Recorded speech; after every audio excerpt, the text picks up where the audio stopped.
जुहोमि हविषा घृतेन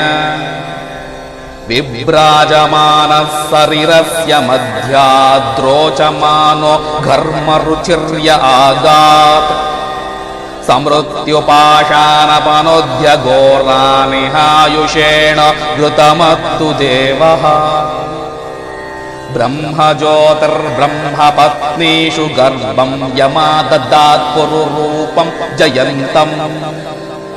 सुवर्णरम्भग्रहमर्कमर्चं तमायुषे वर्धयामो घृतेन श्रियं लक्ष्मीमौपलामम्बिकाङ्गां षष्ठीं च यामीन्द्रसेनेत्युदाहुः तां विद्या ब्रह्मयोनिगं स्वरूपामिहायुषे तर्पयामो घृतेन दाक्षायण्यः सर्वयोन्यः सयोन्यः सहस्रशो विश्वरूपा विरूपाः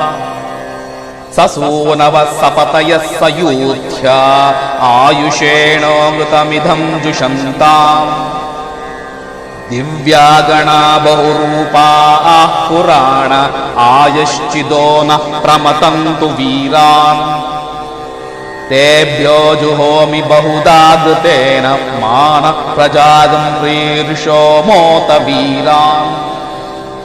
एकः पुरस्ताद्य इदं बभूव यतो बभूव भुवनस्य गोपाः यमप्येति भुवनगुं सां पराये स नो हविर्घृतमि आयुषे येत्तु देवः वसून् रुद्रानादित्यान् मरुतोतस्वाद्यान् ध्रुवोऽन्यक्षान् गन्धर्वागश्च पितृगश्च विश्वान् भृगोन् सर्पाङ्गिष्टाङ्गिरसोत सर्वान् हृतगुं हुत्वा स्वायुष्य महयाम शश्वत् विष्णो त्वं नो अन्तमश्शर्म यच्च सहन्त्या प्रतेदारा मधुश्च्युत उत्सं द्रुह्यते अक्षितम् ॐ शान्ति शान्ति शान्तिः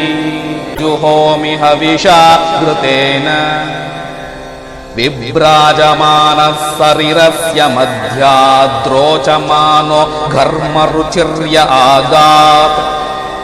समृत्युपाशानपनोद्य घोरानिहायुषेण घृतमत्तु देवः